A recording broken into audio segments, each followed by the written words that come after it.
Alright guys, I'm Justin. I'm Dan.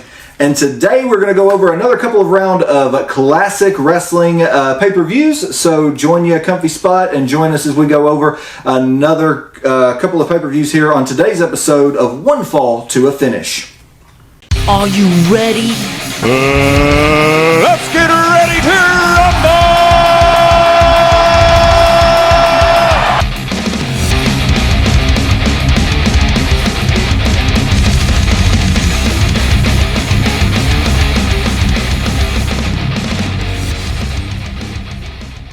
Alright guys, so as I said, two more pay-per-views. We put it to a vote, and we were actually surprised but excited at the same time. Yeah, but very excited about Very much. being able to continue with 1999. There you go. So the only thing, we had a lot of fun doing episode 1. The only thing that's going to change, we do have a scoreboard this time. I can't lie, I'm lazy, and editing where we had to find where we did the rating and piece it in every time, that took a long time. So we're going to simplify it a little bit. We've got the rating board today, so we will be rating each match as we go through it. So I think that's the only thing that changed. Everything else should roll as normal. This week's month's episode, we're doing these once a month. This month's episode should be a little bit shorter because ECW did not run a pay-per-view, a traditional pay-per-view. I think they did have a house party or something like that. Something like that. Yeah, they were only on the quarterly pay-per-view. They were on the original WWF pay-per-view model at that point. Yep. And I don't think they ever reached monthly. No, I don't think they did either.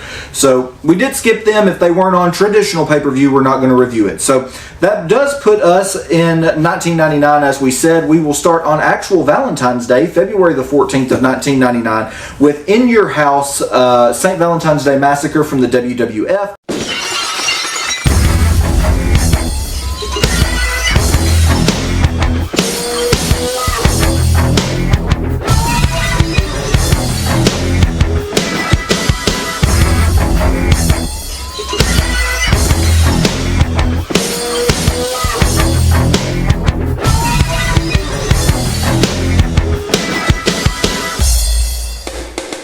This would be the final In Your House pay-per-view under that banner, as they would move on to trying to nail down traditional each year. You know, February every year is going to be this pay-per-view kind of a model. This would take place in Memphis, Tennessee at the Memphis Pyramid. It would have 19,028 fans in attendance. So rolling right along as we get into WrestleMania season here. Of course, we open with Vince McMahon and Stone Cold in the old-timey picture show. Yeah, Betty Boop kind of sounding music. Yeah. I mean, again, it was a cool intro. It was definitely something different. It worked. But we go into that, and we get into match number 1, which is Goldust, as he takes on Blue Dust, otherwise known as the Blue Meanie. Yeah. Yeah, just keep going. I'm still trying to make sense of it all. So, Blue Dust for me never should have been on a WWF pay-per-view. He was fun in ECW dancing. You know, you could always have the dance-offs, him and Tracy Smothers. The Blue World Order was cool, but I feel like he never should have been on a WWF pay-per-view. Yeah, he was definitely a Vince Russo hire. Like, very much. I could see that Vince Russo was like, hey, this guy could be a Howard Stern type of character. Yep. And that's what they tried. Good for Meanie. I'm glad he was able to get that money, but... Yeah. For sure. Yeah. I think my biggest thing, if you watched our episode last month, you've seen how we crucified WCW for opening their pay-per-view with Mike Enos and Chris Benoit. This, for me, is kind of the same type of thing. This is not the match that you put out to start your pay-per-view to say, hey, this is what you paid money to come see. This is what we're going to throw out first. This is a Sunday night heat match at best. I will give them at least props. A little something different is, at least this had a little bit of a storyline going into it. They had met a few times previously on Raw and had a little bit of a gimmick match, you know, a little bit of a gimmick storyline going on, as where the previously mentioned match, Chris Benoit, Mike, it had nothing. So I mean, at least they did try to put a match out on pay-per-view that had somewhat of a storyline. But yeah, for me, not a good match at all. I think the only reason it was on there is because it did have a little bit of story there, and they had a nice little video package before the match. So I got caught up a little bit. So I'm like, okay, I understand. This has a meaning. So I'm not going to crucify it like I did WCW, but it's not going to get a good rating to me. And I was deathly afraid the whole match that Meanie's balls were going to fall out of that onesie or whatever the hell that was. Because, I mean, he would pick him up for the suplexes. I'm like, oh, here's the ball. Here they come. And one's going to fall out. But luckily it never did. Yeah. But, man. I'll tell you, Goldust would go over in this one, but yeah, I was not a fan. So we will go ahead. D. Same thing, a D. D. I'm going to have to do mine like yours. I don't know if you can read mine. I don't know if these are even showing up. I think they are. We'll say what they are also in case they're not. Yeah. But Well, color them in. there you go. Yeah. So AD, definitely not the worst match. I mean, I would put this up again. I hate to keep going back to it, but I would put it up against Crispin Wall and Mike Enos from the previous month from Sold Out, and I would think that it would win. Actually, I think it had because it had a little bit of storyline to it, but still not a good match For sure. Next up, we would have the Hardcore title would be on the line. It would be vacated as Al Snow would go against Hardcore Holly. I think the Road Dogg. They kept saying Saturday Night Raw, so I'm assuming that Raw took place on Saturday before the show for some reason. I didn't go back and watch any of those. Yeah. But apparently the Road Dogg had been injured and had to vacate the title, so this would be up for grabs as Al Snow would go against Hardcore Holly. I mean, this is your typical car crash WWF Hardcore title match. Yeah, ECW brought hardcore to the mainstream. And I say that mainstream loosely because ECW was still always underground kind of thing. But WWE never had good hardcore matches like ECW. It's like they almost never could get that art style down. This one stands out to me because it's February and they went to the river. Yeah. And yeah, it went on way too long. I think they probably could have cut 5 minutes just like get to the river and then get back. It was good. But it wasn't bad. It got a little longer in the middle. It was like, come on. Yeah. Come on. Because they had to get there. They started in the arena and then they had to go from the building all the way out. And I guess they didn't realize it was like 2 football fields away. But yeah, I liked it. I dug it. I did actually really enjoy the finish to this match where Hardcore Holly, of course, would win this match. He would become the new Hardcore champion. But I really liked how he rolls Al Snow up in the chicken wire fencing out there. I like that because, of course, he can't get out. No. And the greatest part about it is Hardcore Holly runs all the way back to the arena. He celebrates, and then all of a sudden they shoot back out to Al Snow, and he's like still in the chicken wire. He can't get out. So I thought that was pretty cool. Again, I mean, as Dan touched on, it is a typical WWF at this time hardcore match. So I don't know. Kind of is what to me. It gets a B only because it's memorable. And remember what I said last time. If matches are memorable, if it's something that you don't have to like really think about what happened, then it's up there because it's memorable. That's what wrestling is. It's moments. And this is a B because people still talk about. And if it wasn't for the cold ass Mississippi River spot, it would be a no go. But yeah, B for me. I'm gonna give it a C just because, as we said, ECW would always do hardcore stuff a little better, and it's really a bad practice by me to compare the two. But I mean, ultimately, it was memorable for the Mississippi River spot, but I don't know. Al Snow to me never really caught on. I liked Al Snow a hell of a lot more than I liked Hardcore Holly, personally, but that's just me. And them two kind of in a hardcore title match, I mean, it just kind of lost in the shuffle. I don't think it was a bad match, but I give it a C, middle of the road. It's a typical hardcore match, and with WWE, it's hard to make those really stand out. So rolling right along, next up we have Midian, as he would come to the ring as part of the ministry, and he would go against the Big Boss. Another one, I mean, not bad. I call this a meat match. I mean, Midian had some size to him. Big Boss Man really had some size to him. It was really no technical wrestling whatsoever. No even basic frames of a match. I didn't think it was just brawling. Yeah. And back and forth. Yeah.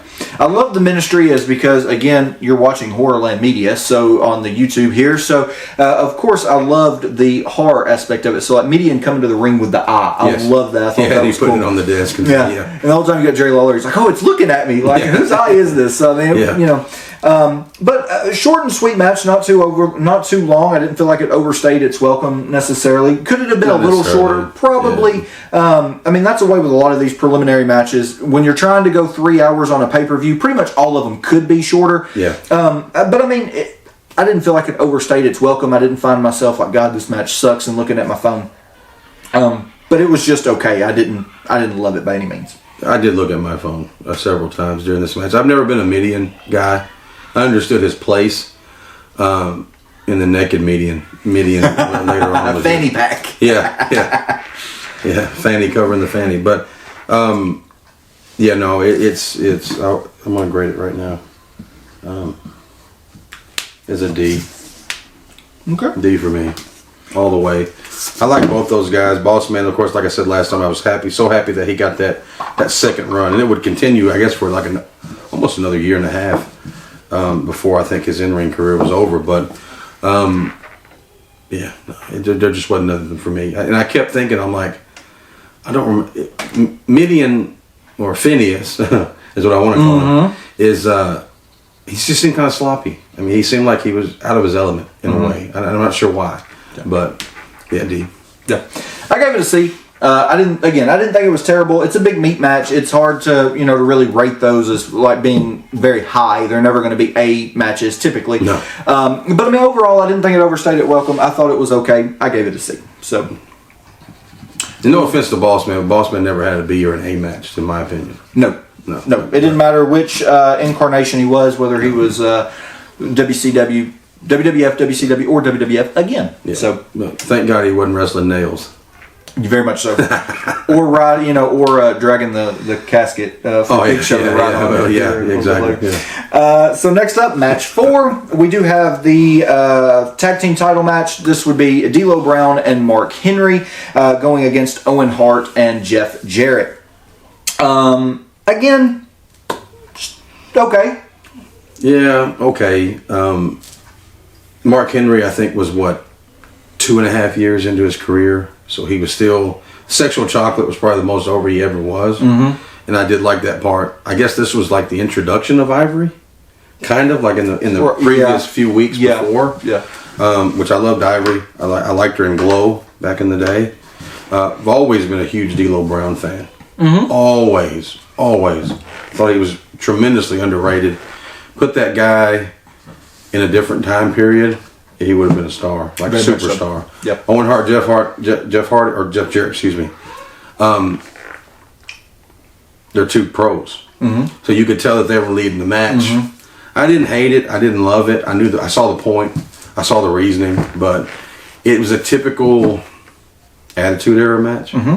Because I felt like we were in and we were out. You know what I mean? So, to me, if you want to finish up, I'll go ahead and grade it. I was the same way. Again, nothing bad, nothing really good about this. I would appreciate the Owen Hart, Jeff Jarrett title run that we would get, especially considering what would happen a few months later with Owen Hart. I would like to, I did like the fact that they did get a run with the titles.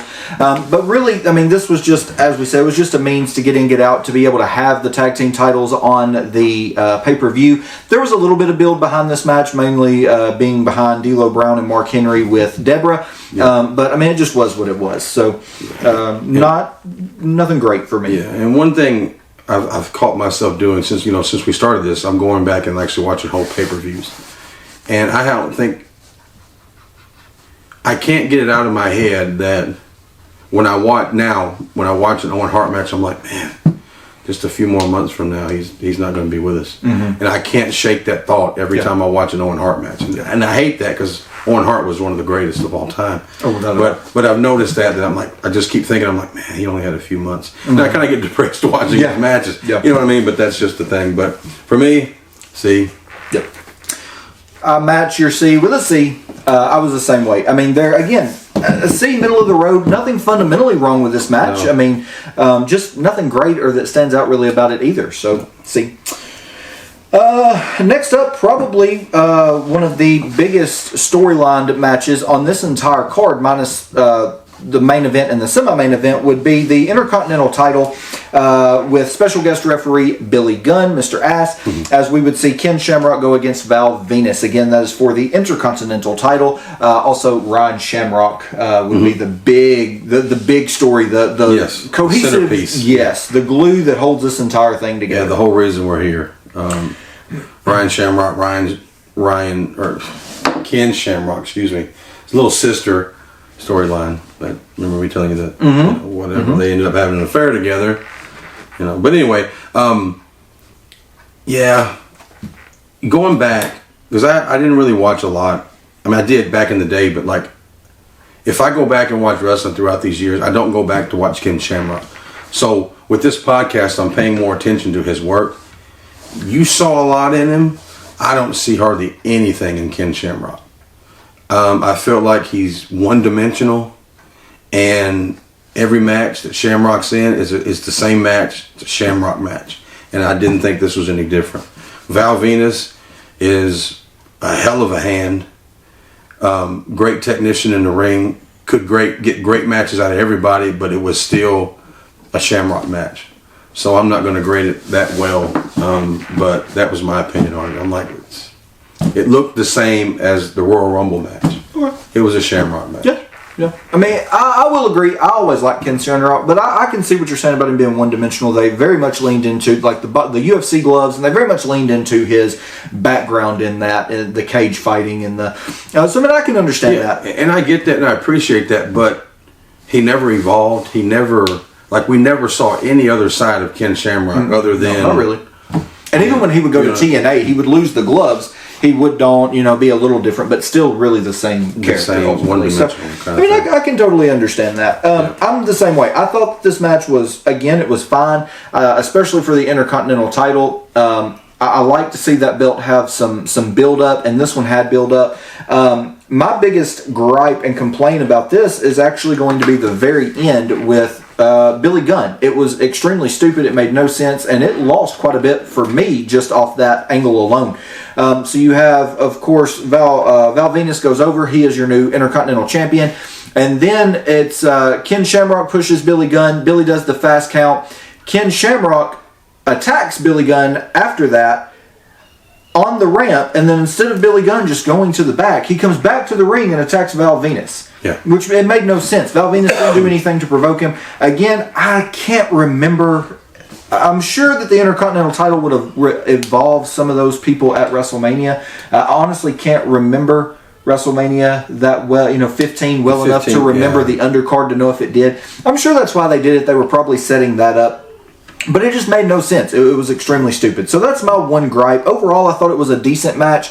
If we were going to trim some time off one, though, I would have trimmed some time off this one. The middle, we had a lot of shooting, Ken Shamrock shooting on Val Venus and really going into those submissions. A little bit of that goes a long way. And again, we, in my opinion, hadn't really had an extremely super hot undercard match to keep the fans engrossed. So when you put this out there, they're like, cool, the Intercontinental title, and then they go and they have that real slow kind of style match. It was no different than the other matches. Yeah. Outside of the tag team match, it was no different than the first three. Yeah. But typical, this is what I mean by, I said I was going to explain it later, the typical attitude error type stuff. The characters were so over that they didn't have to go out there and really work their tails off, so to speak. Mm-hmm. So it was a typical attitude era match. The stories and the characters are what brought you there. The matches were kind of secondary in a way. Yeah, very much so. Because the WWF was so hot at this time, they could do no wrong. Everything they put out, they were going to draw a crowd. The crowd was going to be hot for it. So. But for me, D. Okay. I gave it a C. Again, I like Shamrock a little bit better, more than you, and that may go a little bit easy, into why I gave it a little bit of a higher grade. I can understand what you're saying about him being one-dimensional, most definitely. But I don't know. I always liked him. I don't know why. I always liked the Lions Den match with him and Blackman. Yeah. And I always liked that. I thought him and Blackman stuff was always really good. I liked him. When you said the Lions Den match, I thought you were going to say him and Owen Hart from SummerSlam of '98. Maybe it was him and Owen Hart. Did him and Black? No. It was him and Shamrock in the Lions Den with Dan Severn, right? Because the month before that they had the Dungeon match. Yep.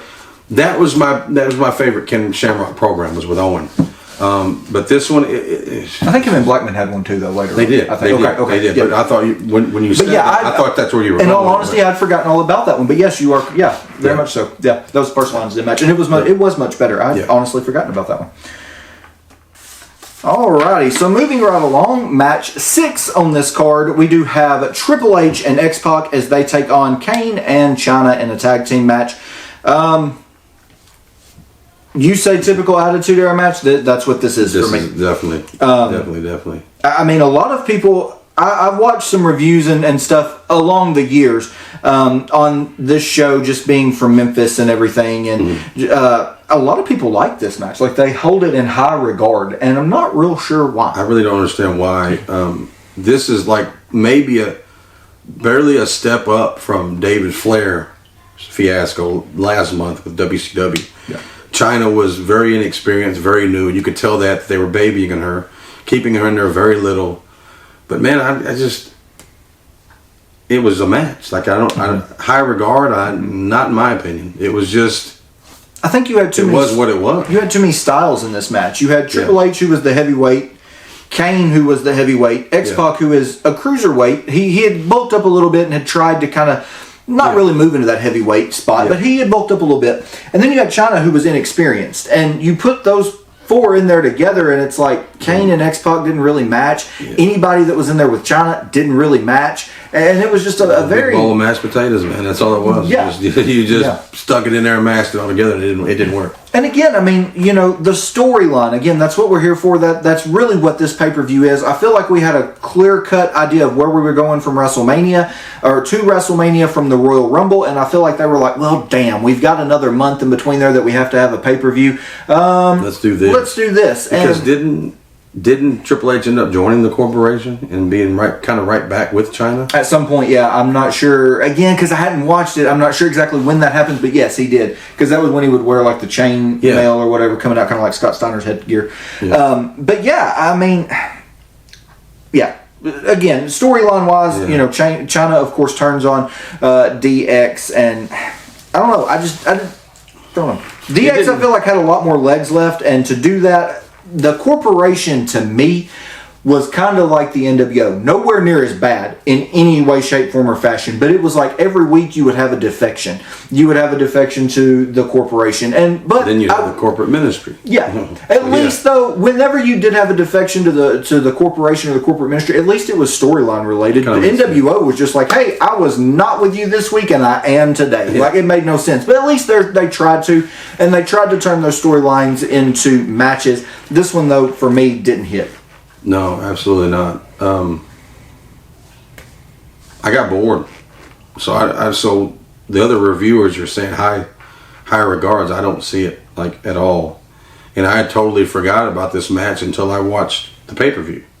So yeah, man, it didn't work at all for me. And I'm speechless because there was nothing in the match, so there's nothing to say about the match, in my opinion. So yeah. For me personally, I gave this one a D. That's extremely low, and people are probably like, "What? You gave Shamrock and some of that a C." I give this one a D because of what at least three members of this match would go on to do, and what they had even done before this with Triple H, X-Pac, and Kane. I was never a big Chyna fan. She did astronomical things and made astronomical leaps and bounds for the women's division, but I was never a Chyna fan. I never really feel like she was ever able to get it into that next gear. But just knowing where these guys would go, this was really a piss poor match for them, I felt like. Absolutely. D minus. One step up from fail, because that just wasn't, I don't know, man. And the fact that it's Triple H is probably one of my favorite wrestlers of all time, period. And I wasn't entertained. I wasn't into it. It's just something wasn't there. Yeah. Was this, refresh my memory if I'm wrong, but did it say, because Royal Rumble didn't really have, if I remember correctly, outside of the main story, it didn't have video packages between the matches, right? I don't But believe this so. one, like in February, like, you know, St. Valentine's Day Massacre, seemed like almost every match had a little bit of a video package. Was this the time they finally started doing that? Because I remember the quality, and they still have great pre-match videos, but these were kind of like, you could tell they were kind of new at it, as far as where they would go. So I was just wondering if you picked up on that, if like, I don't think they had, but I think this is the beginning of that pre-match video era. Yeah. And I would pick up on that because, I mean, and we'll get into that more next month than this month, but the video packages in a few years, they would honestly make some of those pay-per-views. The music behind them, the way that they were clipped together, just absolutely great stuff. Alrighty, so moving on, match 7, we have a return match with The Rock versus Mankind for the WWF World Title. Basically, we saw The Rock beat the ever-loving crap out of Mick Foley at the Royal Rumble. We would wind up finding out through Raw that of course, was a hoax with Mick Foley saying, "I quit." Mm-hmm. He would wind up winning the title back and would be the champion going into this match, which I had actually forgot. I did, because I remember at halftime heat, but I thought, and that's when Foley went over, right? Was because he pinned him with the forklift thing? Yeah. Okay. Yeah. But I had forgotten all about him becoming champion again. Like, I thought that kind of that one time, because, throughout history, seeing the documentaries and stuff, WCW spoiled it. I kind of always thought that was his one kind of time. I'd honestly forgotten about him even winning it again, so it was nice to see that. Yeah. This would be I quit match, or last man standing. Last man standing. Yeah. Mm-hmm. So no use of a microphone, no way to fix audio or rig the match. So again, these two, I enjoyed the hell out of this match. Not as good as their Rumble match, no. Because of course they cut back on the brutality. I think, having seen what happened to Mick Foley, I think everybody in the back was like, let's not go there again. They did as far as like chair shots are concerned, but in my opinion, this match was a typical sequel. Mm-hmm. When you come back for a sequel, you want more action, you want more stunts, you want more, and I feel like that's what they were trying to do. Mm-hmm. Outside of the chair shots, which is, thank God they didn't go back to that. It was like there's a whole lot more tables, carnage, and stuff like that in this match. So that's why it didn't hit as sequels are never as good as the originals. And I feel like this was a typical sequel match. Yeah. And that's why I'll grade it accordingly. But yeah, I would agree with that. Nowhere near the caliber of a match as their Royal Rumble match, but still, I enjoyed it. A typical, again, this kind of goes back to that typical street fight style of the WWF. You start in the ring, you go out of the ring, you go to the entrance. They always ended up at the entrance. Even if they didn't, in this one, they didn't have the stage to throw anyone off of, like we would be very accustomed to see in the 2000s especially. But overall, still a really good match. I didn't think it was anywhere near the Royal Rumble. Both of them would wind up going down at the same time. There would wind up being a double count out where neither of them could answer the 10 count. So, of course, Mick Foley would retain his title. Yeah, but like I said before, when you have such a great match, and you can break this down to movies as well. When you have such a great movie, they're going to do a sequel. When they do the sequel, you go, man.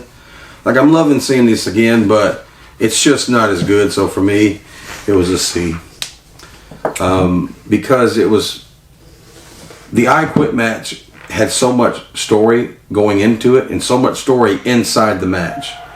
Like, because it was brought to everybody's realization that Mick Foley is never going to say I quit.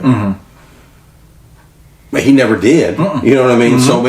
So this one was like, okay, last man standing.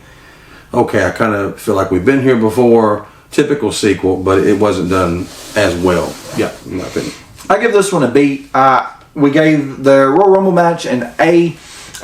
This one was nowhere near as good. These guys would both go on to have multiple more A matches within their career, but I still enjoyed this one, so I gave it a B. Yeah, because also, like I said, what my grading criteria is, and A's are matches that people talk about. Nobody talks about this match. No, it is very much overshadowed. I would, give them benefit of the doubt. It's overshadowed by the I Quit match, but it can't even get close to what that was. Yeah. So that brings us to match 8. This would be a very a match-filled card for WWF. Typically, they didn't have this many matches. We touched on that last month, where WCW was typically your quantity over quality company. But I feel like WWF had really fallen into that. I don't know. Again, I don't know. Leading into WrestleMania, I don't know if they were trying to throw a lot of different stuff and seeing what stuck. I'm not real sure. But we would have the steel cage with WrestleMania implications, as Vince McMahon would go against Steve Austin. Of course, Vince McMahon would have won the Royal Rumble. And he is now saying, I don't want anything to do with it. He was, of course, trying to shun it off to one of his goons, though, of course, where he could just get out of it, but the title would still stay within the corporation there. But Steve Austin would not have any of that. He would wind up goading him into this steel cage match. And it's the old school steel cage. They just painted that old blue cage black. And so it was still very much brutal, I think, in my opinion. I don't know. There's something about seeing them, like when they did the video package and then they kind of come back and you still see the guys like latching it together and there's something about that just makes it more nostalgic than it just ominously dropping from the ceiling. I mean, let's be honest. Steve Austin, one of the greatest to ever do it.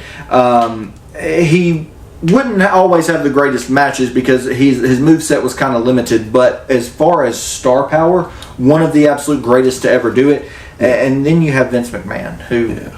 Well, it goes back to what we were saying earlier, that everybody was so over that the matches were kind of secondary. And it was okay that they were.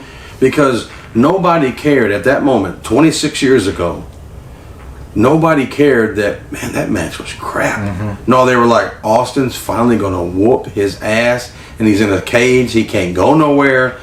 It was all story, all fluff, all star power. Yeah, and that was my comment. Was not a dig on Austin. I love Austin. Austin is in my probably my top 5 of all time. I loved him, but I mean, we have to be honest. His moveset was a little limited. It was a lot of Luthez press, beatdown, stunner. I mean, you know, he didn't do a lot. No, I mean they say that Kevin Nash has the 6 moves of doom or whatever.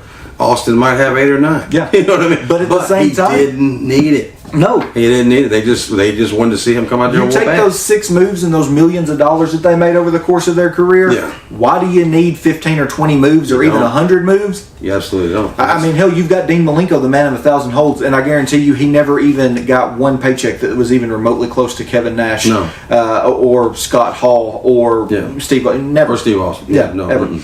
So, yeah, I mean. This was just okay. I love the build around it. One of the most hellacious bumps through an announcer table. Man. I don't know how he got up and walked after that. I mean, you got to figure, even at this point, McMahon would go on to have many more matches throughout the years, but even at this point, he was already 50-something. I think he was in his 50s at this point. Had to be just about, I would 51, think. 52, something like that. I think he was in his early 50s. I'm sure he did. He had to have gotten whiplash from that. Oh yeah, there's only been one person to go through a table like that, and that's been him. Like he hit the edge and not flat. Like that was awful. And that's one of the most memorable moments of the match for me. Yeah. That and the ending, which we'll get to here in a second. But yeah, man, it was. But to me, you know, going back to the China, Kane, Triple H, X-Pac match, and then the month prior was the David Flair, where they're kind of treating him with baby gloves, go in, hit a little spots, and then get out, and stay out majority of the match. With something like this, Austin did it to perfection and so did McMahon, because McMahon's not a wrestler, so there's no sense in trying to do wrestling stuff. You just go in there and you beat the hell out of each other. So to me, that's why it ranks up a little bit higher, just because of that perfection. This is how you handle a non-wrestler. He just beat the hell out of each other. Yeah. I mean, I love the going through the crowd, the whole. I especially love McMahon, the resilience, the flipping him the bird with the blood dripping down, and Austin goes to make that escape multiple times, and McMahon just keeps flipping him that bird. Like, come on, you want to win? Then go win. But I'm going to flip you the bird, and he knew Austin couldn't stand that. I absolutely loved it. Of course, it was the whole Marty McFly chicken thing. Oh yeah, Back to the Future for sure. Thank you. What we would think, I mean, you would think the way that it ended, that McMahon was going to win and he was going to get his way and he would just be able to pass his WrestleMania ticket on to one of his corporate goons with the debut of Paul White. He wouldn't be Paul White for very long before they would give him the name of Big Show. Defecting from the WCW. I loved him coming through the mat. I thought it was cool, but at the same time, you could definitely tell the crowd.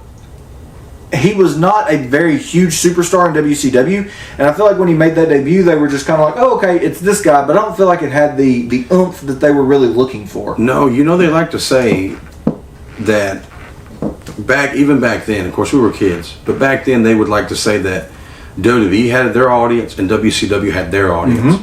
And I guess I was, and you and everybody else, like that I knew, was in the minority because we watched everything. So, but maybe, given to what you just said, maybe that was somewhat truth. Yeah. Or maybe it was shock. It could have been. It could have been like, wait a minute, is that who? that can't be who we think it is. Yeah. Because he was one of the first ones to jump over. Yeah, very much so. If I remember correctly. So, Yeah. to that side, there had been, deflection from WWF to WCW, but this was like, that can't be. Is that it? So I think maybe some of it was surprise. However, I will say there was a better way to do it. Having your debut be the reason that the other guy won, it's kind of like you're kind of starting off on the wrong foot. Yeah. Now, if he would have cost Austin the match, now I know we got to get to WrestleMania, so that would have changed everything. But I think that was a better way to debut him and not him be the reason that the other guy won. Does that make sense? Yeah, I would agree. But Overall, though, I mean, I did enjoy, the way that Austin would win. I would enjoy that, the being thrown through the cage. We would see it other times, but this was one of the first times that would happen where the whole cage would break out. I mean, we would see it years later with Lashley jumping through the cage to come down on Umaga. That's one of the main ones I can think of. I'm sure there's been more, but that was really cool, though. Him just kind of swinging on the cage, and then he just kind of drops out, and he's like, "Hey, I won. Screw y'all." So Austin cashes his ticket to go back to WrestleMania in the main event. Yeah, I thought it was cool too, the way he just kind of threw him and then he kind of latched on and it swung open and then he dropped. And that was, I mean, you got to think, it was creative for a cage match. They had been throwing each other pillar to post into that cage for a big majority of this match. Really, Austin had been throwing McMahon. They had thrown each other into that side of the cage. So you're telling the story of you're weakening it. It's weakening over time. It didn't just happen. Yeah. I did enjoy that, but at the same time, it's like everything has to be timed perfectly for him to laugh. I mean, Paul White, Big Show, he actually had to throw him pretty good, and Austin's weight had to break, whatever it was. And I'm sure they had somebody over there, I'm sure it was gimmicked and whatever. But it's just the fact that I don't think anyone ever thought that. Oh, yeah. I mean, if nothing else, Austin could have just fell out. You know what I mean? But it worked great the way he latched on and just kind of stopped. Yeah. So, yeah. So, overall, I give this one a C. Same here. I think it's memorable, but I don't think it's memorable enough to give it a B necessarily. But I did think it was really memorable. Just Austin and McMahon, all their stuff was really memorable, and I mean they don't do stuff like that anymore with the Zambonis and the all that. So you take away the horrendous table bump, and you take away Big Show, this match gets a D. Yeah. You know what I mean? So those two spots in general saved it. Yeah. And then of course knowing where we would go after this, The Rock and Austin 1, which we're going to review Rock and Austin 2, I believe, at some point in time, and I can't wait for that. Yeah, that's going to be great. So, alrighty, so let's keep rolling right along. I think we've got enough time before we got to cut and reset. So we'll keep rolling right along. The very next week, we would have WCW with their offering of Super Brawl 9, would take place on February the 21st of 1999 from the Oakland Arena in Oakland, California. Their attendance would be, of course, down from WWF's with 15,880. It seems like WCW always ran smaller venues, but at this time, you got to think. But that's 15,000 tickets, man, on a product that's not hot anymore. Well, by today, like looking back, it wasn't good, but still 15,000 tickets. And you also have to think, not only did you have 15, I don't write the buy rates. Maybe that's something we should start doing, is writing buy rates as well. But the buy rates for both of these shows were pretty good. I got this information from Wikipedia, and the buy rates are on there. Both buy rates for both shows were actually really good. And you also have to think, you have 15,000 fans in attendance one week and 19,000 fans the other week. I mean, wrestling is at an all-time high. You have two different products, and you're drawing in whatever that 34,000 people, 35,000 people in the matter of 2 weeks. Not to mention your buy rates and what they're doing on a weekly exactly, the attendance for those. It's insane. Well, through the years when I have conversations with people, those I'm a huge wrestling fan, been there my whole life. Oh, I used to watch that. When did you watch it? Oh, Stone Cold was on there. Goldberg. This was the golden age of professional wrestling. Yeah, I mean, you're hard pressed to find someone of our age that didn't watch wrestling. No, at least if they didn't watch it, they at least, like you said, they knew who Goldberg was. Of course, everyone knows who Hogan is. I mean, he transcended. And everybody talks highly of it. Oh yeah, everybody. For sure. So it's 15,000 people. They still doing that today. Yeah. One company is, but yeah. But we open up this pay-per-view. We have Disco Inferno against Booker T. Again, this pay-per-view, and we said it before we started filming, night and day. Between this and Sold Out, there's no comparison. Yeah, I went to sit down to watch this thing, and I was like, oh, man. Here we go again. Because most of the time, if you watch a pay-per-view and you get to the next pay-per-view, it's the same. Somebody paid attention. Somebody stepped the game up for this one. So like you said, night and day. It's light and dark. This was. So Disco Inferno, like I said, starting the pay-per-view. This actually did have a little bit of build to it. It wasn't much, but again, in comparison to the month before, Mike Enos and Chris Benoit, no build whatsoever. At least you did have a little bit. Booker T and Stevie Ray were going through a tag team breakup. We see them in the back. I think it was on Thunder. And of course, Disco Inferno they're kind of back there bickering at each other. Disco Inferno comes up and tries to get in the middle of them. Booker T winds up turning on him, taking out his frustrations that he doesn't want to take out on his brother Stevie Ray. That leads to this match. A simplistic lineup, but overall, a hell of a much better opener, in my opinion, than the previous one. Man. This was Matt Classic compared to last month. My goodness. Always been a Booker T fan ever since Harlem Heat in the early 90s. And granted, I've always been a Disco Inferno fan. I just have. I don't know why. He stood out to me as a kid. He always had decent matches. He was He was, if you want to show somebody how to play a character and how to do it to almost perfection, you show them Disco Inferno. And that sounds crazy, but it's legit. Like, Disco Inferno is Disco Inferno. Disco Inferno was pushed and on pretty much every pay-per-view for a few years, if I remember correctly, because his gimmick, right? So I don't see, and this I'll go back. I don't see much difference between Disco Inferno and Ken Shamrock. Ken Shamrock is one-dimensional. Disco Inferno is one-dimensional, but it works. Ken Shamrock was pushed harder, so to me, it didn't work. It worked for me for Disco because I understood what Disco was, and Disco had his spot on the card, and that's all he stayed at. But that's my soapbox moment for this. Yeah, I mean, this would be, episode, like we said, a much stronger match. I don't know if you noticed or not, though, but the ring ropes for this seemed extremely short. I noticed several times Disco would go to shoot Booker T off, and it was almost like, of course, Booker T is tall, so like he was having to go so far down to hit the ropes. They were slingshotting him off. It's like the ropes were too short, and they had him tightened too tight. It did make for a couple of kind of miscues in this match. I really would have liked to have seen this match get a little bit more time because of those miscues. I feel like they were rushing, so I feel like a little bit of it was kind of a wonky ring setup. I don't know if it was an older ring or exactly what it was, but that, and I would have liked to have seen this match get about 2 or 3 minutes more, just because I felt like a lot of stuff didn't get a lot of sell time. And both of these guys, to their credit, both really good, and I feel like that really would have added that upper echelon to this match. So yeah, this match should have been put lower on the card. There's a match here in a little while that should have been the opener, because I think that they opened it so they only had a tight 10-12 minutes, when if they would have put them on third, they could have fleshed it out just like you said. This match could have benefited from more time. Another match could have benefited from being a little shorter. But so this one for me, I give it a C. Much better opener than the month prior. I mean, perfect match, or not perfect, but good match to open a pay-per-view, run-of-the-mill. I mean, that's where you want it. You don't necessarily need your opening match to be an A match. I thought it was decent for what it was. Yeah, because you had a good star in Booker T, and you had a good heel in Disco. So it was a good crowd pleaser to open up your show. Yeah, very much so. All right, rolling right along, we have a return match. We would have Chris Jericho against Perry Saturn.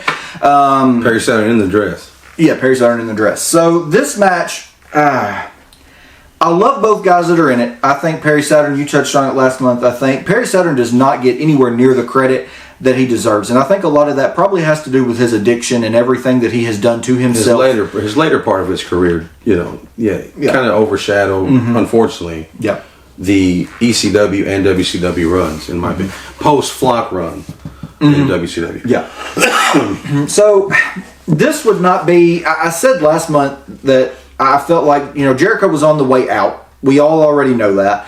But I gave him credit for not phoning things in and but for this, I didn't like this match anywhere near as much. I think it had a lot to do with the ending. I'm not saying that Jericho phoned it in, but this match to me didn't have the same promise and the same technique and just everything that went into the match. It sold out for me. Well, it's just like a sequel. Very much so. You know, we got the good story from the first match. So now it's Perry's got the dress on, but he's trying to get out of the dress, so to speak. So this is just another one of those sequel matches. It's not going to be as good as it was before, because we're replaying it again, but with a little different circumstances. But yeah, very much so. So the ending of this match would be Saturn just walks out and gets counted out. And so that would leave Jericho to win. I'm not sure, you know, again, I didn't watch Nitro, you know, before this, and I haven't watched any after this. I'm not sure if we would find out that Perry walked out to stay in the dress. I'm not sure if he liked the dress. He did. Actually started going out in a wig, too. I don't remember the wig. And eyeliner. I remember the eyeliner. I don't remember the wig. Yeah. But, you know, so maybe that's why, you know, he walked out. Adds to the story, but to me, this match just wasn't as good. So, C. Okay. I'm the same way. C. Which I think I graded the one last month as a C as well, only because it's Perry Saturn and Chris Jericho. Take away the dress part, it's still a good match. It's still, it's still entertaining. Yeah. Two very good workhorses, and it's a shame that neither of them ever got any bigger in WCW or, you know, really WCW, because Jericho would go on to be huge in WWF. But yeah, WWE never knew what to do with Saturn. No. I feel like they really didn't. No, I mean, the height of Saturn in WWF was moppy. I mean, to be honest. So. Yeah, and the fuzzy hats. Yeah. Yeah. So moving forward, we have You're welcome. Huh? You're welcome. Oh, yeah. Remember? Yeah. I was like, huh? Yeah, exactly. That was Saturn. So match 3 on the card is, I believe this is for the Cruiserweight title. I didn't write that down. I believe it's for the Cruiserweight title. We have Chavo Guerrero against Billy Kidman. This is the match that I thought should have opened. Okay. We were talking about giving something a little bit more time and drawing back a few things. This was one of the matches that should have opened. It was a strong match, but it could have benefited from being just a little bit short, in my opinion. Yeah, I would agree with that. I really think whoever was in charge at this point, we're really starting to see a difference from 98 and 99, as where pretty much every pay-per-view in 98 was opened with the Cruiserweight title. And now here we are in like 99, and the Cruiserweight title was what, next to, it was like the 4th match from the end of the card last month. That, yeah. And then this month it's the 3rd match down. So whoever it was, I think, was a fan of the Cruiserweights. They were trying to position them a little better on the card, but I would agree that this one probably should have opened. I think, however, though, this was a fantastic showing for Chavo. That makes 2 months in a row.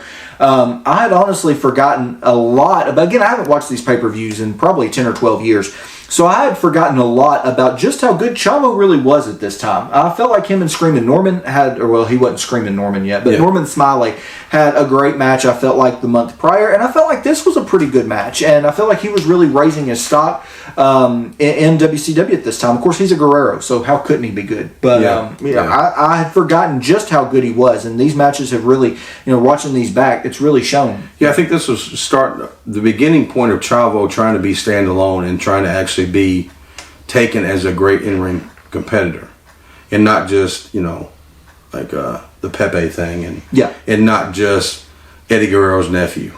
So this was his, and they put him with a great guy, Billy Kidman, to have his come out party of like, hey, this guy's legit. Like he's a Guerrero. Yeah. Of course he's good.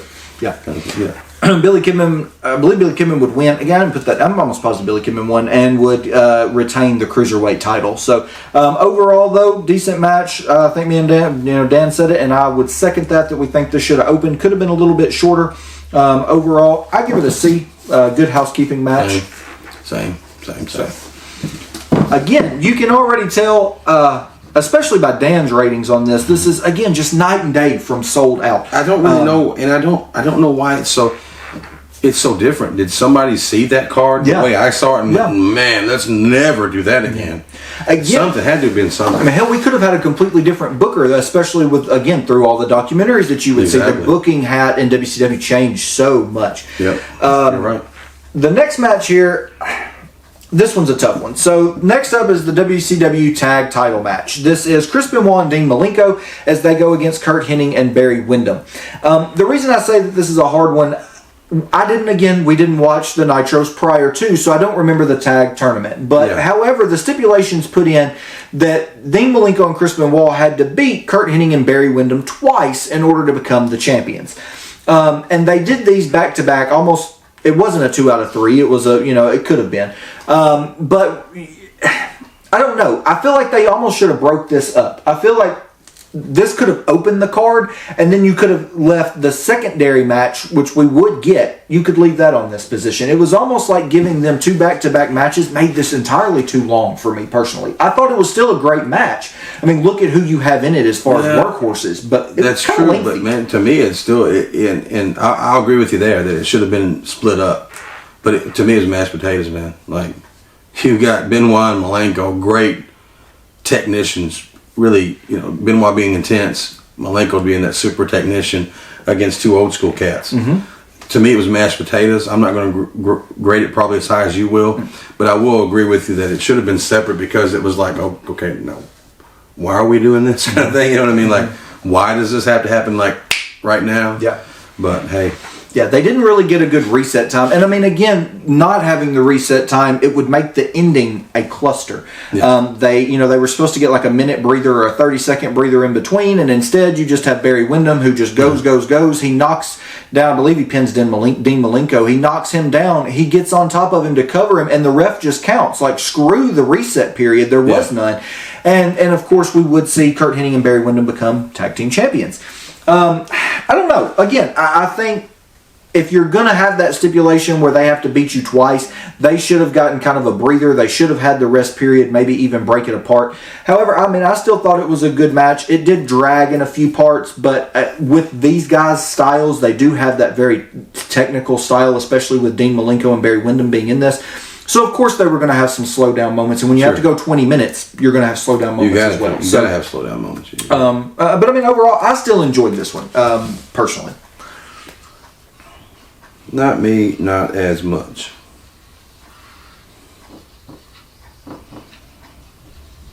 And I guess also the simple fact that Windham and Hennig are so good that they're so much more beneficial as singles rather than this tag team run that they did here in '99. So for me, it's a C. It wasn't bad. It was a little bit of mashed potatoes there, but it's hard to say anything about any of those 4 guys in the ring. Yeah. I mean, there was no mess ups. There was no screw ups. Maybe the booking was a little wonky, but nothing was out of place. So, see. I gave it a B. Again, as for all the flack I just gave it, being, some things kind of being here, there, and yonder, and could have been a little shorter in this, that, and the other. I did still enjoy this match. I thought it was still good. I give it a B. Match number 5 on this card, Miss Elizabeth's hair against Rey Mysterio's mask. So we do have Conan and Rey Mysterio against the Outsiders, Kevin Nash and Scott Hall. This was supposed to be Lex Luger, but he would wind up being injured, so they inserted Scott Hall. He is pulling double duty. We will see him in another match later on in the card. Speaking of difficulties, this was a difficult watch, man. This was if we continue '99 and all WCW in general. We go back to what you said last time. Just not a Conan fan, dude. Like, I'm just not a K-Dog fan. Like, he had the catchphrase and that was it. Like, yeah. This one was, I don't know. I feel like we had the Outsiders and the Rey Mysterio thing where they lawn darted him into the production truck years prior after the Outsiders had just debuted. And I almost feel like with Lex Luger getting injured, I think a lot of people felt, oh, cool, we're going to kind of get that again. But I don't know, something was just off. Again, though, you also have to look at size. Size is a really big thing in wrestling matches. So when you have Scott Hall and Kevin Nash, who are both, ginormous monsters, and you have Rey Mysterio, who is of a shorter stature, it's kind of hard for them to work with him and do a lot with him unless they just toss him around. And they tried to let Rey Mysterio get a little bit of offense in here. And I don't know, there was just something off about it. I'm not real sure what it was. And yeah, again, I'm not a Conan fan. I never was. Probably never will be. If you like Conan, I'm sorry. Looking back at this, and thinking about WCW as a whole, maybe this was probably somebody's idea to maybe build Rey Mysterio. Mm-hmm. And, Conan had already kind of had his moment in the sun with the NWO at this point. So maybe this was somebody going, hey, let's build Rey Mysterio. And the Outsiders maybe not going along with it and just kind of putting the match that they put out there. But there's so much, and Rey Mysterio would prove it in the years in the future because he could always have good matches with big dudes. Oh, very much so, yeah. So this was obviously him not being in control of this match or not calling this match or not his ideas not coming into this match because I don't know, 6 Moves of Doom, and at this point, Scott Hall, I believe, is on autopilot. Yeah. As you'll see later on too. But yeah, it didn't do it for me, man. It just, Yeah. didn't. This is the pretzel match. This is the one I would have been like, it would have started, and I'd be like, I'm getting kind of hungry. I'm gonna get a pretzel. That was mine. That was it. Yeah, I would be the same way. I would not enjoy this one. Of course, the Outsiders would go over. So, of course, Rey Mysterio does unmask. One of the biggest things, when a luchador loses their mask, it's always a really big thing. And, in interviews, Rey Mysterio would go on to say, if he had to do it over, he would not have lost his mask at that point in time. And I agree. Once he lost the mask, his match quality really went down. And I know that kind of sounds dumb, but I don't really remember any unmasked Rey Mysterio mask off the top of my head that was really worth anything. No, it wasn't, because I believe that you took his. I think it made him believe he had to change when he absolutely did not have to, like match style wise. Mm-hmm. He did not have to stop doing all the great things that he did, but once the mask was off, I feel like maybe somebody was coaching him to maybe broaden his audience, or just be more of a, now that the mask is gone, be more of a personality. Because before, mysterious, like he's the mystery, he's Mysterio. Yeah. But now that the mask is off, he's this gold chain wearing playboy kind of thing, so he's got to show a little bit of more of a human personality, I guess. So, and that's why I don't think it ever worked, because it wasn't Rey Mysterio, and it wasn't what he was great at. Yeah, I would agree. This match would be the first match on the card that I would give a D to. F, fail. I didn't care for this one. And two, I feel like it was kind of a foregone conclusion that the Outsiders would win. We pretty much knew Miss Elizabeth wasn't going to shave her head. No. We would be stunned. Molly Holly a few years later would actually shave her head, but I mean, someone like Miss Elizabeth, we pretty much knew that wasn't going to be the case. Yeah. Number 6, we would have 2 big returning stars. We talked on the Sold Out review that we were missing a lot of these guys, and ta-da, some of them are back. So for the U.S., or for the TV title, my apologies, we do have Diamond Dallas Page going against Scott Steiner. Again, for me, this was an okay match. I didn't dislike this one. We had some okay technical stuff in there. We had some brawling on the outside. Again, not really sure where WC, they weren't on Sold Out, which means they probably weren't on the product given their stature within WCW. And then all of a sudden we come back and they're both, you have one as a champion and one as opposing the champion. So I'm not real sure how we got there so quickly. Again, just more kind of WCW debauchery. They don't really build storylines as WWF did. So again, a big question mark kind of looming over that. But I didn't dislike this match. And I can't say I really was entertained by it either. I've never really been a fan of Scott Steiner's solo matches. I'm a fan of Scott Steiner. I'm a fan of Big Papa Pump. I used to love it, and I still laugh and giggle every time I think about Tony Schiavone going, oh my God, Scott Steiner has a live mic on Nitro. Because that just set the pace of what you didn't know what he was going to say. Yeah. So I am a fan of Scott Steiner. Never been a fan of his. No singles Scott Steiner match sticks out in my head. I cannot tell you my favorite Scott Steiner singles match. Yeah. Now I can tell you a few the Steiner brothers matches that were great, but this the same. DDP was great as far as his in-ring. I never got it. I liked him because of his character and who he was and how hard he fought at what age he was. But this didn't land for me, man. It really didn't. Yeah. Okay. I would actually like, surprise, the 2001 match. I would like their final Nitro pay-per-view match at Greed a lot better, where Scott Steiner would be the world champion and Diamond Dallas Page. But this one I thought was fine for what it was. I gave it a C. I thought it was run-of-the-mill. Nothing great, nothing real memorable, but I didn't hate it. D. Okay. Yeah, nothing, like you said, nothing stood out. Nothing memorable. No. I mean, there really wasn't. So, next up, we have the U.S. title. So, as I said, Scott Hall pulling double duty. So, he would come out and go against Roddy Piper. So, This is really what has plagued WCW its entire existence under Eric Bischoff. Eric Bischoff was a fantastic visionary. The way that they did the NWO and some of the things that they did, they wouldn't have been on top for as long as they were beating the WWF if they didn't have those ideals. However, WCW had an inability to make new stars in their main event scene. And WCW also had a problem. Their main problem was they didn't know when to say, okay, enough is enough. Agreed. So we're going back to the well with Piper after that disastrous him and Hogan cage match. What was that? I think maybe a year and a half prior to this. And I'm like, okay, we're going to go back to it again. Like this whole, minus the semi-main, which had Goldberg in it, like you said, we're going back to the well, man. Enough's enough. Like, give somebody else a shot. Yeah. I mean, again, it really shows this is probably, in my opinion, the worst match on the entire card.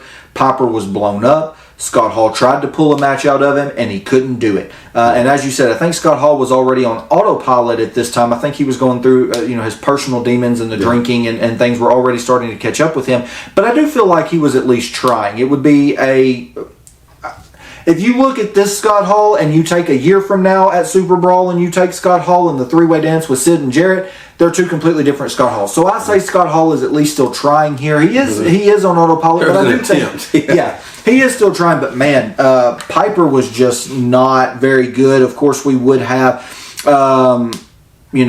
the NWO come out. Of course, they always have to interfere. But in the end, Scott Hall would end up winning, and he is the new U.S. champion. Not really much else can be said. No, very forgettable, very, especially being, a Piper fan, it's kind of a hard watch at this point. Anything from that disastrous cage match, about a year and a half prior, anything after that was kind of hard to watch with Piper because, age gets everybody, and it had gotten him already at this point.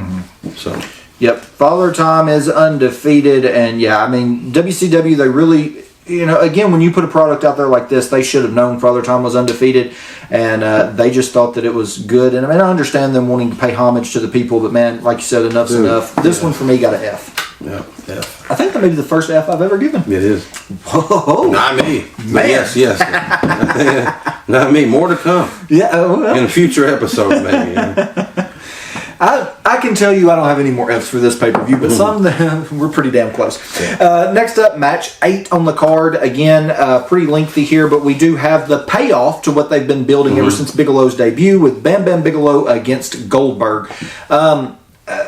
We said it with Big Boss Man and Midian, a meat match. Two big guys that didn't have an astronomical moveset, but they just went out there and tried and beat the crap out of each other. They didn't have to have a big moveset, Goldberg especially. And that's sad because, just a year, not even a year before this, maybe 10, 11 months, about 7 to 10 months, Bam Bam was doing the best work of his career. Very much in ECW, very much so. With Taz. Very much showing range and very much showing that he can work. He's a big guy, but man, he can work. WCW just, I don't know if maybe the big paychecks was just like, hey, I'm good. And then he just kind of just enjoyed his money. But we didn't get Bam Bam, unless WCW just didn't know what to do with Bam Bam. Yeah. But pushing him with Goldberg, that's a good push, but it's Goldberg. And I don't think, unfortunately, Bam Bam was good enough. If Scott Hall wasn't good enough to pull something out of Goldberg, Bam Bam damn sure wasn't good enough to do that. So, and that's what you get. And not only that, given Goldberg's stature at this point, having already lost the winning streak and trying to build him back up, you knew when they brought in Bigelow, he had the opportunity to come in and be something really big, again, given his work with Taz and Rob Van Dam from ECW. But when they bring him in and you feed him to Goldberg and you give him someone like Wrath, who they did not have chemistry. Wrath was an okay worker by himself, but I don't feel like him and Bam Bam had chemistry. No. That brought Bam Bam down. And then you feed him to Goldberg. You didn't do him any favors on top of, like you said, I don't know what his deal was. I know that there was some heavy drug use based on documentaries I've seen. I don't know if that had started just yet. I don't know if he was like, hey, I'm around all my buddies in it immediately, or if that would be later on when he's working the Fat Chick Thriller at Starrcade 2000 in the ambulance match. But anyways, Goldberg would end up winning and getting his, I guess you call it, revenge after Bam Bam had kind of beaten up on him a couple of times.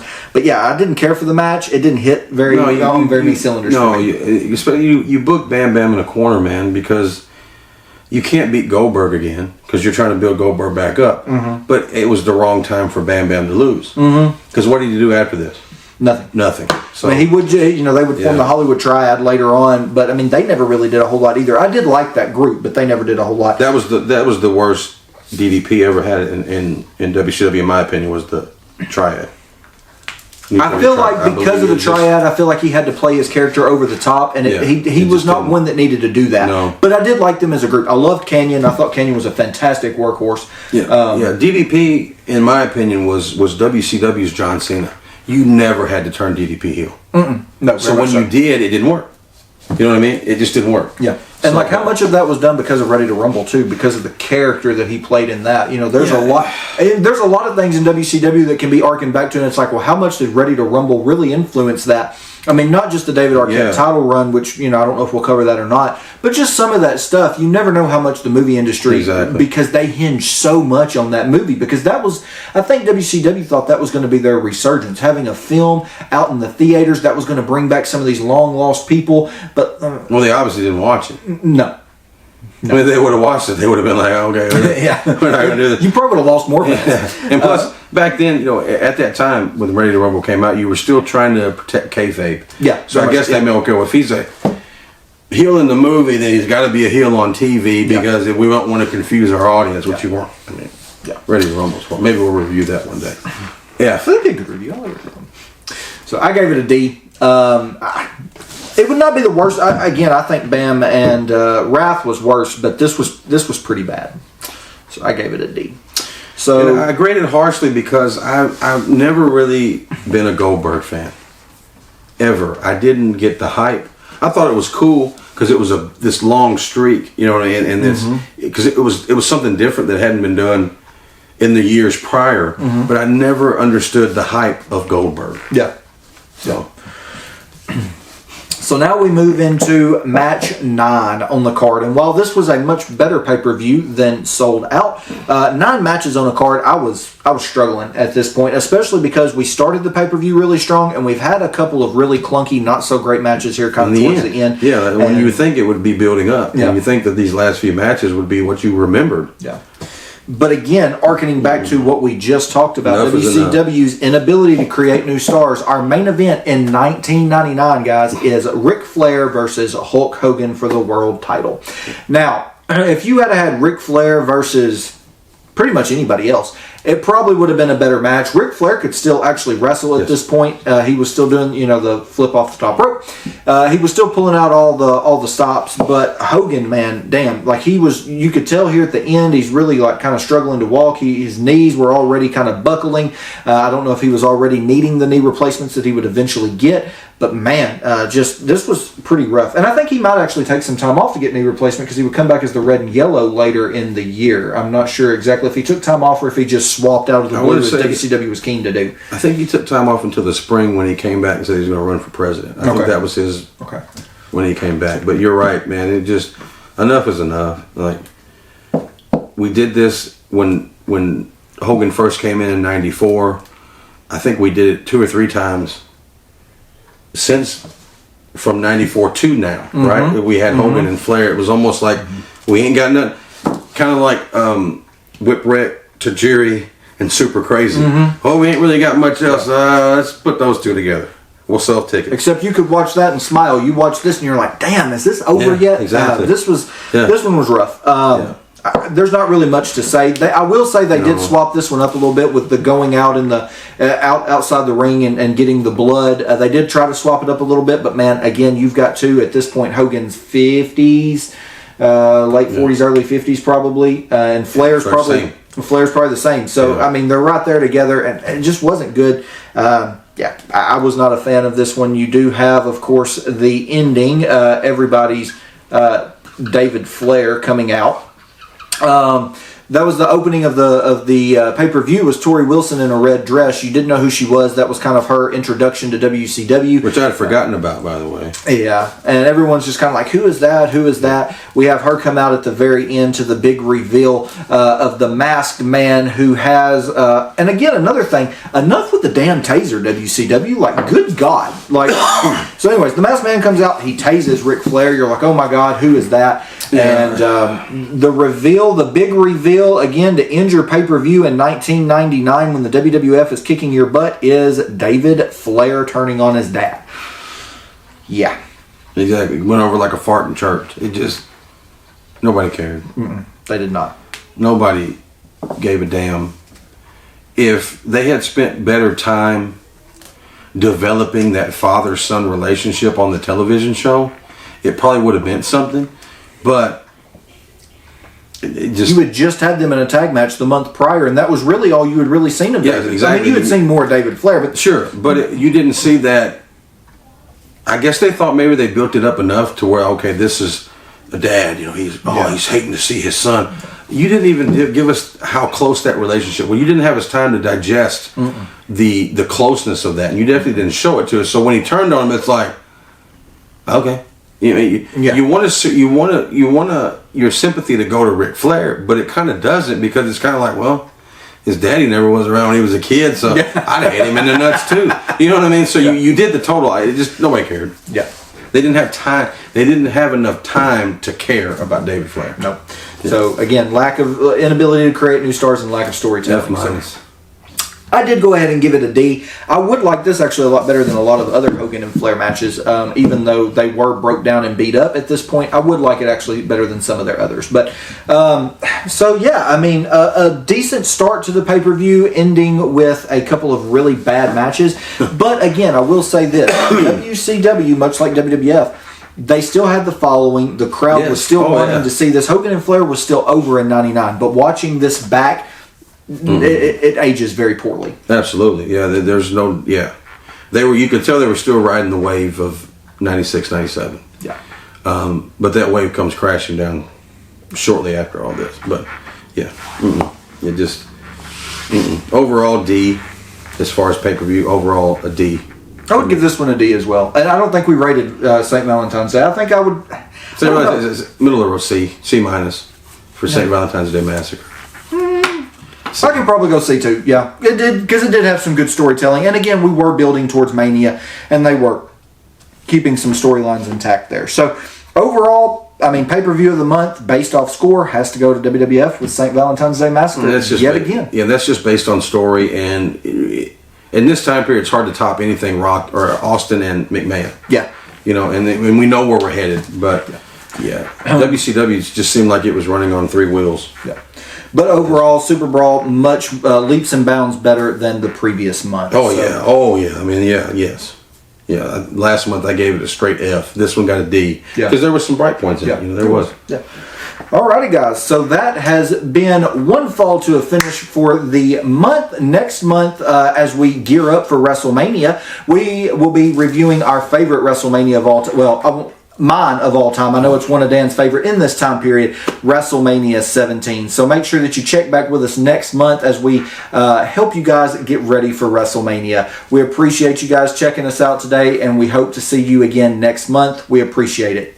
Are you ready?